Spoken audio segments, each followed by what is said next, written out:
herself for 4 minutes for an opening statement. The financial crisis nearly 10 years ago was born as a result of poor government housing policy that encouraged excessive risk-taking at taxpayer expense, as well as an inability of financial regulators to properly identify systemic risk and promulgate appropriate regulations. As a response to the crisis, Dodd-Frank doubled down on the failed approach and created a new super regulator with enormous power, the Financial Stability Oversight Council, or FSOC, tasked with identifying systemic risk. Additionally, Dodd-Frank enshrined too big to fail. It enshrined this policy in creating a new group of entities called Systemically Important Financial Institutions, SIFIs, who are subject to enhanced prudential standards by the Federal Reserve after an FSOC designation. If anything the financial crisis taught us, it was that relying on government regulators in Washington to identify and root out systemic risk will always end in failure. Instead, government regulators should come up with responsible regulations that enforce market discipline and ensure that institutions are not excessively leveraging themselves at the risk of taxpayers. The Choice Act, which this committee is currently drafting, provides such a framework not for deregulation, but for smarter regulation.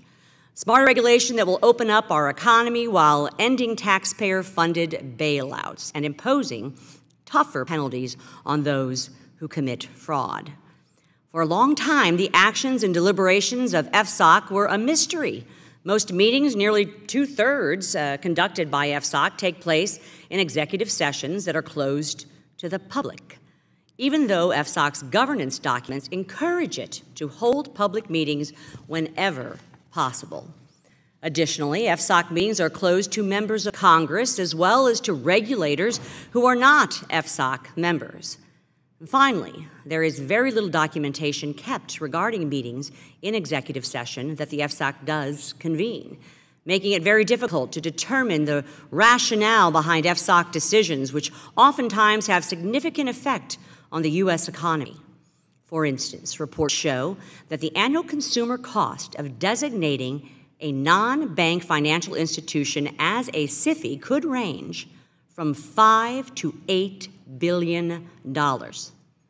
Yet FSOC additionally fails to conduct any cost-benefit analysis when designating a firm as a SIFI. For this reason, the Oversight and Investigations Committee began a review last Congress of the FSOC's designations of non-bank SIFIs by obtaining non-public internal FSOC documents and soliciting testimony from FSOC officials. After analyzing these documents, we released a staff report last month that found the FSOC's non-bank designation process to be arbitrary and inconsistent.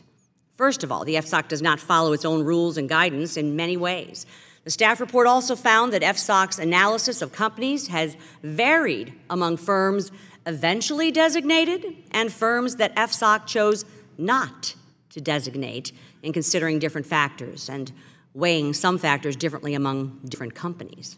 Ultimately, the staff report verifies what we have already known, in that Washington simply is unable to accurately identify and define systemic risk. Instead, government bureaucrats have acted very subjectively with very little transparency or accountability in exerting their power to the detriment of U.S. enterprises, their customers, and the economy in general.